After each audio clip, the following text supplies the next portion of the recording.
Bonjour et bienvenue sur la chaîne du chasseur d'étoiles de midi, chaîne de réflexion et d'humour sur les 12 coups de midi. Jean-Luc Reichmann à la présentation, le maître de midi 121 000 et des poussières, sa femme était là. Alors ce que j'aime bien, c'est que Jean-Luc Reichmann est revenu encore sur le mariage, comme je dis, ça va devenir un gimmick, voilà. Et comme je l'ai dit, je crois que Jean-Luc Reichmann n'est pas marié du tout, hein. Donc il faudrait peut-être qu'il songe à se marier, le Jean-Luc Reichmann. Au coup d'envoi la première question, de quels fruits viennent la castagne? Donc il faut demander à Castanex, à Jean Castex, c'était la châtaigne. Après vous aviez la jolie Clémence qui était venue avec en visio ses enfants. Alors, pour s'amuser pendant le tournage de Madame Doubtfire, où Robbie Williams s'est-il rendu avec son déguisement de vieille dame? Eh bien c'était dans un sexe chapeau, le coquino. Ensuite, vous aviez Valentin, qui était venu avec son papa Bruno. Donc, Valentin nous a fait du breakdance, c'était plutôt pas mal. Alors, sa question, quel chanteur est l'interprète de Déjà Volé? Eh bien, ce n'était pas Dadju, c'était M. Pokora. Ensuite, vous aviez Émilie qui avait peur des trous. Voilà, bah, c'est original, hein, elle aime pas les trous. Elle était venue avec Sandrine, sa maman. Bonjour Sandrine. Alors, la question... Qu'est-ce qui se cache derrière le sigle RAS, la méthode de la nutritionniste Sophie Janvier? Janvier! Bon, pardon. Eh bien, c'était respire, attends et savoure. Donc, ne parle pas en mangeant. Ensuite, quelle sauce émulsionnée faite de jaune d'œuf, d'estragon et de cerfeuil est servie pour relever les viandes? Donc, ce n'était pas la sauce béchamel, mais la sauce béarnaise. Et on a appris qu'elle a été créée, où est-ce que c'était? À Saint-Germain-en-Laye dans le 78. Pour Clémence, pourquoi n'y a-t-il pas de chambre numéro 420 dans de nombreux hôtels, puisque cela évoque le cannabis, alors surtout qu'ils nous ont dit que ça venait des États-Unis, donc bon, bah je sais pas. Donc voilà, donc c'était à cause du cannabis. Ensuite, quelle est la chanson la plus triste de tous les temps selon le site américain Songwriter? Eh bien, c'était Everybody Hurt de R.E.M. Bon, bah pourquoi pas. Moi, c'est laquelle la plus triste? C'est pas Ghost, la chanson de Ghost, là? Non, non, non, bon, passons. Au Japon, quelle est la particularité des personnes qu'on peut louer par l'intermédiaire d'une société du nom de Debukari? Eh bien, ils sont en surpoids, ils sont complètement tarés, les Japonais. Sur cette question, eh bien, il est passé au roux. Il est passé au roux. Qu'est-ce qu'il est drôle. Qui dit roux dit duel. Donc, il a pris Émilie en duel, qui est tombée sur une question facile. Quel signe est très souvent reproduit par les fans lors des concerts de métal ou de hard rock? Eh bien, c'était bien sûr le signe des cornes. Alors, il y a un truc assez rigolo, c'est que on peut se poser la question, pourquoi a-t-elle eu une question facile? Et comme elle vient du sud-ouest, il y a des gens sur Internet qui disent que, bon, bah, en général, quand vous venez du sud-ouest, comme Jean-Luc Reichmann est du sud-ouest, eh bien, elle a des questions plus faciles. Donc ça, c'est à voir, hein. Donc ensuite, eh bien, nous avons perdu Valentin. Donc ensuite, eh bien, Émilie, Nicolas et Clément se sont retrouvés pour le coup par coup dans une expression. Où peut-on être curieux comme? La mauvaise réponse était un rat sans queue. Ouais. Bon, bah dis donc, alors franchement, curieux comme un singe, moi je connaissais malin comme un singe, mais curieux, franchement, mais en passant. Ensuite, que peut-on dire de Basile Boli? Alors quand t'as ce genre de question, ça veut dire que il est arrivé le Basilou. C'est vrai qu'il est sympathique, et puis alors qu'est-ce qui vieillit bien celui-ci? Donc Basile Boli est venu, il a fait un bisou à Jean-Luc Reichmann, et puis bon, la mauvaise réponse, il n'était pas le lion dans Mask Singer, mais je crois qu'il c'était le requin, et je sais que je me rappelle qu'il avait chanté une chanson avec Chris Waddle, et c'est vrai que la chanson, on peut la retrouver sur YouTube, et c'était vraiment un genre de rap de la daube. Donc voilà, il a présenté son livre, Mémoire d'homme. J'avais fait un t-shirt comme ça avec la déclaration des droits de l'OM. Et c'était quoi? C'est tout homme... bon, je sais plus, ça me reviendra.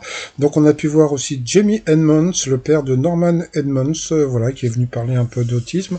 Et il va y avoir un concert ah non, c'est le 11 février, je me suis dit merde, le 1er février. Le 11 février à 20h au Palais des Congrès de Paris avec Amir, Vita Slimane, Linda Ekmal, Et je n'ai pas vu, eh bien, Paul Elkarat, mais bon, pourquoi pas.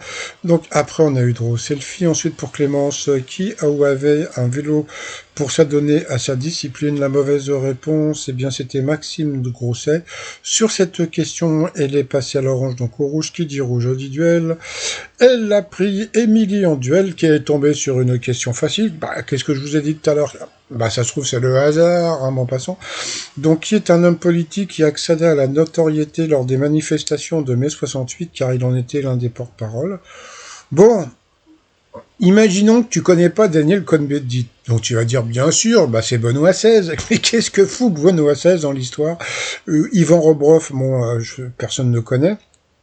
À part les vieux, entre guillemets, et puis Karl Lagerfeld, bon, bah voilà, donc déjà c'était une question facile, et en plus, quand tu vois les réponses, bon, c'est pas grave, donc ensuite, eh bien, nous avons perdu la jolie Clémence, et puis, eh ben là, sa petite fille, eh ben, elle était pas contente.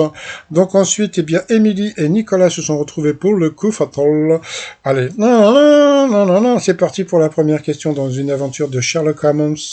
Quel animal serait la cause de la mort des Baskerville? Donc, bien sûr, c'était le chien. Pour elle, quel mot désigne aussi bien une lettre grecque qu'un Igo? Elle n'a pas trouvé, c'était bêta. Hein. Ensuite, en France, quelle couleur voit-on sur les robinets d'eau chaude? Donc c'était rouge, elle a trouvé. Pour lui, dans quelle émission de TF1 a-t-on pu voir Marie-Claude Pietragala dans le jury? Donc c'était pour Danse avec les stars. Quel édifice parisien a intégré la liste prestigieuse des monuments historiques en 2022? Franchement, ça, c'était vraiment pas évident. Donc, elle a dit l'Arc de Triomphe, c'était le Sacré-Cœur. Donc ça, c'était une question difficile pour elle. Au théâtre, combien de coups sont frappés avant le lever du rideau? Elle a dit 12. Bah oui, 12 coups de midi. Non, c'est 3. Voilà. Ensuite, de quel empire la ville de Suse fut-elle la capitale? Donc c'était Mamie Suse. Non, c'était, je crois que c'était en Turquie, je crois, je sais même plus. Tiens, il faudrait que je regarde. J'en parlerai demain, mais franchement, c'était une question qui était super difficile pour elle, mais bon, c'est pas grave, on a l'habitude. Quel verbe désigne l'action d'aller recueillir un animal à SPA? Donc elle a pas trouvé, c'était adopte un chien. Avec quel artiste révélé par Star Academy le chanteur Epsilon est-il en couple? Ça aussi, c'était une question qui n'était pas évidente, je crois que c'était Elodie Frégé. Au cinéma, quel dessin animé réunissant les animaux d'un zoo a pour titre le nom d'une île d'Afrique? Ce n'était pas Zanzibar, mais Madagascar, elle l'a trouvé. Ensuite, qu'est-ce que nous avons eu comme question? Nous avons eu... quel est le rang le plus élevé pour atteindre un sumo? Franchement, donc là, il a eu droit à une question dure. Il n'a pas trouvé, et puis le nom c'est un inconnu. D'après le proverbe, c'est en forgeant qu'on devient forgeron, bien sûr. Bon, après, elle a répondu une question, j'en reparlerai demain, parce que c'était un peu du foutage de gueule. Ensuite, quel personnage de fiction prête son nom à l'escalier qui donne accès au musée d'art de Philadelphie? Donc, bien sûr, c'était Rocky. Toujours pour elle, quel type de... Ah non, ça c'était pour lui. Quel type de pince utilise-t-on pour enlever un poil? Donc la pince à épiler, bien sûr.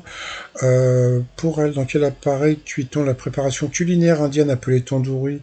Donc dans un tandoor, hein, comme les friteries dans les frites dans une friteuse.